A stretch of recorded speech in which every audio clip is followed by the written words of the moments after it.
Assalamualaikum warahmatullahi wabarakatuh. Perkenalkan nama saya Yogi. Jadi dalam video kali ini eh, saya akan memperkenalkan software namanya itu EVIS atau Easy Visualization. Oke. Nah, dalam video ini yang akan saya bahas ini dia. Saya akan menjelaskan apa itu EVIS atau Easy Visualization. Oke, di mana EVIS dapat di-download sampai nanti kita coba menginstal EVIS dan kita coba praktek langsung menggunakan EVIS. Oke, jadi EVIS itu apa sih? Nah, untuk mendownload EVIS, teman-teman bisa masuk ke website www.startkal.com. Teman-teman menuju ke bagian yang ini, EVIS yang ini, tinggal download. Nanti kalau diklik, teman-teman akan diarahkan ke sini ya. Kemudian kita klik download, nanti baru ini dia. Untuk saat ini, ukuran dari EVIS itu 88 MB ya. Nah, kalau teman-teman mau mendownload bahannya, teman-teman bisa download di bagian materials. Nah, ketika diklik, akan menuju ke sini. Nah, ini dia. Nah, di sini material e-booknya bisa di-download gratis di sini. Nah, nanti berbagai video tutorial tentang EVIS teman-teman bisa tonton di sini. Oke, jadi apa sih itu EVIS? Nah, EVIS ini merupakan bagian dari Statkal. Statkal itu kan software statistik juga ya, aplikasi statistik. Jadi EVIS ini juga bagian dari Statkal yang dirancang atau dibuat sedemikian rupa sehingga teman-teman bisa membuat berbagai macam grafik seperti grafik batang, garis, lingkaran, nah seperti itu box plot. Nah, teman-teman bisa membuatnya di EVIS. Nah, EVIS dirancang sedemikian rupa sehingga para pengguna EVIS dapat membuat berbagai grafik-grafik yang kompleks mungkin ya dengan mudah di EVIS. Nah, itu dia. Jadi harapannya EVIS ini uh, bisa dengan mudah digunakan bagi para penggunanya seperti itu. Nah, EVIS ini dibuat dengan menggunakan bahasa pemrograman R di RStudio. Nah, itu dia. Jadi EVIS ini dibuat dengan menggunakan bahasa pemrograman R di Studio, di mana menggunakan berbagai macam paket R atau R package. Nah, jadi beberapa paket R yang digunakan dalam EVIS seperti ggplot2, ada ggpubr, kemudian ggally, seperti itulah. Ada banyak paket yang digunakan di R seperti itu. Sehingga EVIS bisa membuat berbagai macam grafik seperti itu dia. Nah, kemudian EVIS ini pada awalnya dirancang oleh saya bersama partner saya Rezi Eko Caraka. Kemudian dibantu dengan beberapa rekan-rekan saya, ada Sabta Erwi Indrawan, Pak Aga, dan sampai Muhammad Basyuni. Dan ini di EVIS akan terus dikembangkan sehingga menu grafiknya ada banyak. Jadi ini untuk sementara mungkin menu grafiknya masih sedikit ya. Dan ini akan terus dikembangkan sehingga menu-menu grafiknya itu banyak seperti itu. Bisa juga nanti bisa membuat peta atau animasi arahnya ke situ juga seperti itu. Ya. Nah, untuk e-booknya bisa download di sini gratis. Jadi ini e-booknya. Teman-teman bisa download gratis e-booknya di tempat tadi. Nah, untuk sekarang ini ya saya sudah jelaskan apa itu EVIS. Jadi EVIS itu aplikasi yang dibuat dengan menggunakan R di RStudio. Tujuannya untuk membuat berbagai macam grafik. Nah, seperti itu dia. Nah, jadi sebelum menginstal EVIS ya, kadang ada juga yang menginstal gagal. Barangkali ada beberapa tips dari saya sebelum menginstal EVIS ini. Antivirusnya dinonaktifkan terlebih dahulu. Karena mungkin kadang antivirus ini memakan file yang nggak seharusnya dimakan, sehingga menjadi corrupt seperti itu. Jadi sebelum menginstal evis, mungkin antivirusnya dinonaktifkan dulu, nanti setelah diinstal baru diaktifkan kembali, seperti itu. Kalau ada Windows Security, itu juga mungkin bisa dinonaktifkan terlebih dahulu, supaya berhasil itu, SMADAV, seperti itu. Nah, sekarang kita coba install evis-nya. Jadi, saya sudah mendownload evis, ya. Saya sudah download tadi, saya download nih ya. Installernya seperti ini, saya sudah pindahkan ke C. Nah, seperti inilah installer dari evis ya. Kita coba, nah sebenarnya menginstal evis ini perlu terkoneksi internet ya. Kenapa? Nanti ada tahap kita harus menginstal berbagai paket R. Nah, itu saya setting menginstalnya itu secara online seperti itu. Jadi kita aktifkan dulu sebelum menginstal, kita aktifkan dulu internetnya ya. Ya. Oke, sudah aktif. Sekarang kita install evis-nya. Oke. Tunggu dulu. Nah, ini kita more info. Ya, kita run anyway. Nah, kita pilih yes. Oke, kita pilih next. Ini biarkan aja. Sudah saya atur sedemikian rupa ya. Kita pilih next aja. Oke, kita pilih next. Pilih install. Oke, sekarang kita sedang proses install evis. Jadi, menginstal evis ada 3 tahapan. Pertama, kita menginstal evis. Nah, yang baru saja kita lakukan itu, kita menginstal evis-nya. Selanjutnya, kita akan menginstal R. Seperti itu. Teman-teman, R-nya itu diinstal aja versi yang saya gunakan ini supaya kompatibel seperti itu, supaya match dia.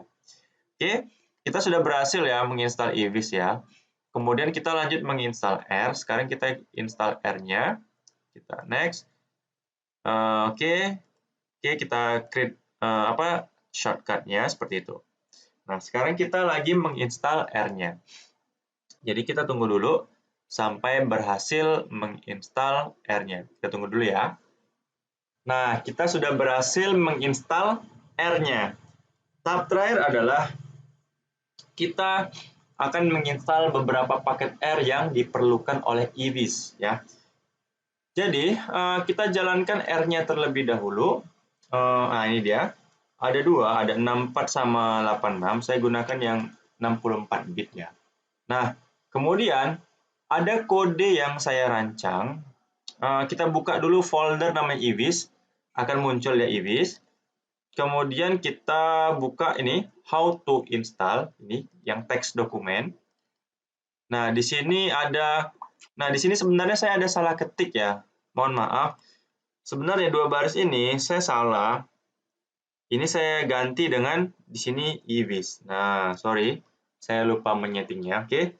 Dah, saya save ya. Nah, kemudian ini saya copy. Yang ini saya copy. Jadi, ini kita copy ya, kode 2 baris ini.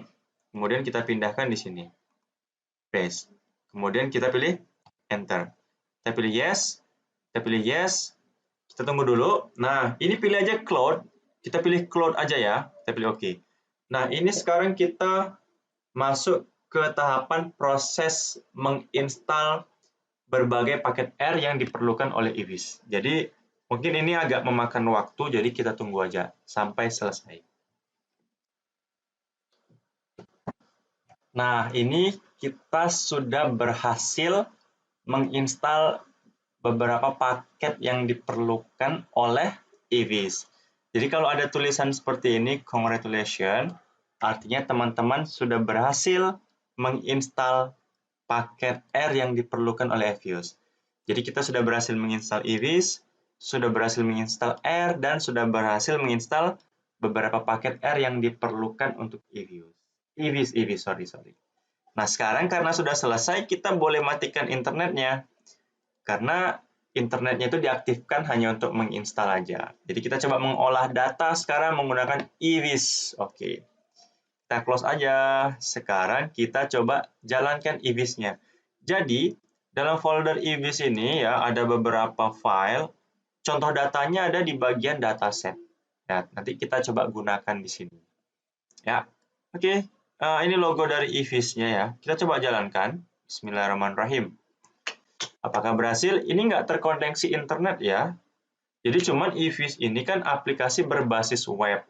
Artinya kita mengolah datanya itu di browser, tadi Google Chrome, di Mozilla, seperti itu. Nah, inilah tampilan awal dari eVis ya, seperti ini. Jadi kita bisa ada bagian upload data, datanya di-upload di sini. Teman-teman bisa menggunakan beberapa menu grafik di eVis. Ini sedang proses pengembangan, terus dikembangkan, nanti akan banyak lagi menu-menu grafik.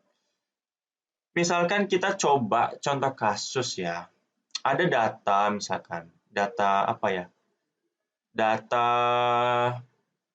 ini, kita coba data scatter plot lah ya, kita mau lihat dulu. Data ini disimpan dalam CSV, separated values ya, CSV. Nah, ini contoh datanya seperti ini. Sebenarnya berserak ya seperti ini, tapi nggak apa-apa deh. Kita coba upload datanya dulu ya. Kita coba upload datanya di bagian, sorry, tadi ada di sini. Sorry ya, di mana ya? Nah, ini dia. Coba upload data ya. Kemudian kita menuju ke, tadi ada datasetnya di eVis ya. Kita coba scatter plot. Nah, berhasil kan? Seperti ini dia. Bisa, kalau belum rapi mungkin coba pilih yang semikolon, berarti nggak cocok. Di tab, nggak cocok, berarti cocoknya di koma. Seperti itu. Biasanya di sini dalam teks dokumen, kalau filenya teks dokumen, misalkan nih, biasanya kalau teks dokumen itu dia dalam tab ya. Tapi kalau formatnya CSV, separated values ini, kalau nggak koma semikolon seperti itu, tergantung komputernya. Oke, nah di sini ada bagian ini. Bagian ini kalau datanya itu melibatkan variabel kategori. Kita bisa melihat bahwa di data yang kita upload, data scatterplot.csv, ini datanya numerik semua, kinerja numerik atau angka ya, motivasi numerik, gaji numerik, disiplin numerik. Jadi nggak ada kategori, jadi sama. Kita coba pilih gunakan menu apa ya, scatter plot misalkan. Jadi kalau select numeric variable, you can select more than one variable. Jadi kita bisa memilih lebih dari satu variabel. Ya udah kita masukkan aja misalkan yang ini. Kinerjanya di sini. Nah, di sini you only can select one variable. Artinya kita hanya bisa milih satu variabel. Sebenarnya di sini kita mau melihat scatter plot antara motivasi sama kinerja, antara gaji dengan kinerja, antara disiplin dengan kinerja, antara stres dengan kinerja. Yuk kita lihat grafiknya. Teret. Nah, grafiknya selesai. Simple kan? Simple. Jadi grafik ini menjelaskan apa ya namanya ya? Ini grafik scatter plot ya, sebaran data motivasi dengan kinerja. Jadi sumbu vertikalnya itu kinerja. Kita bisa edit ya, coba kita remove legend-nya. Nah, seperti ini. Kita bisa atur misalkan apa namanya, facet ya. Kalau kita ganti dengan 2, maka akan berubah seperti ini dia. Teksnya kalau pilih green gimana? Nah, warnanya hijau dia seperti ini. Nah, ini kan kalau kita pilih, ini ada banyak tema, grey misalkan, BW misalkan, ini kan ekonomi seperti ini. Jadi ini grafik ini grafik scatter plot ya. Jadi motivasi ini kita sebaran data antara motivasi dengan kinerjanya. Sumbu vertikalnya itu kinerja. Ini sebaran data gaji dengan kinerja. Ini sebaran data disiplin dengan kinerja seperti itu. Nah, mudah kan membuat gambarnya di eVis. Kalau kita mau memperbesar titiknya, kita bisa atur titiknya seperti ini dia. Atau mau membuat garis. Nah, ini dia garis hubungan ya. Kita bisa lihat nih hubungannya ada yang negatif ya. Ini dia. Ketebalan garisnya bisa dikurangi seperti ini. Oke, seperti ini ngebuat grafik scatter plot. Kalau kita mau lihat lagi bar ya, bar. Nah, ini select numeric variable ya. boleh lebih dari satu, kita bisa print grab. Nah, seperti ini muncul. Nah, itu dia. Kita bisa atur, nggak usah pakai facet ya, seperti ini. Kita bisa atur warnanya, misalnya seperti ini kan. Kita bisa menampilkan nilai rata-ratanya sama standar deviasinya. Kita bisa menampilkan apa namanya? Mengatur horizontal seperti ini, gitu kan? Kita hapus ininya. Kemudian, kita bisa setting di sini error bar. Kalau menampilkan error bar, nah ada grafik error barnya seperti itu kan. Kemudian kita bisa tarik lah, misalkan ini kita atur, nah seperti ini. Nah ini dia. Oke, selesai seperti ini. Nah kita ukurannya bisa diperbesar seperti ini. Nah itu dia. Atau kita bisa milih yang ini. Oke, ini grafik batang rata-rata. Kemudian kalau grafik lingkaran, lingkaran. Tapi lingkarannya untuk yang frekuensi dia nggak bisa. Jadi kita coba upload data yang frekuensi dulu. Yang data coba ya. Bukan ini. Coba kita pilih data tanpa label. Bukan. Tunggu ya, saya mau nyari data kategori sih di sini. Kayaknya nggak ada ya. Data bukan ya. Data tanpa ini label. Bukan. Sorry, berarti nggak ada di sini ya. Misalkan aja nih, kita mau buat ya. Kita coba buka Excel dulu. Misalkan ya ada jenis kelamin, ada pendidikan. Ya, seperti itu kan. Nah, ini kan data kategori. Misalkan satu laki-laki, dua perempuan. Kan? Pendidikan di sini S1, S2, S3. Nah, kita simpan dulu datanya saya menyimpan dalam CSV. Sorry. Sini save as ya. Saya menyimpan dalam CSV dulu ya. Ya, namanya dataku. Yeah. Saya simpan di mana tadi ya? Sorry. Saya mau nyimpan di desktop aja deh, biar mudah ya, dataku. Oke. Nah, sekarang kita upload dulu datakunya di sini. Sorry. Di sini. Nah, dataku. Kita cari di desktop. Nah, nih. Oke. Oh, ini kan nggak cocok. Kita pilih semikolon. Nah, udah berhasil ya. Oke. Sekarang labelnya nih. Kita buat labelnya lagi. Labelnya kita buat yang baru dulu deh. New ya. Ada jenis kelamin sini kan. Kelamin. Harus sama ya tulisannya untuk labelnya. Bisa copy aja di sini. Misalkan di sini jenis kelamin. Di sini satu itu misalkan laki-laki, dua perempuan. Kalau pendidikan tadi ada 1, 2, 3, misalkan ini satu itu S1, 2 S2, 3 S3. Oke, kita simpan dulu ya. Kita save as.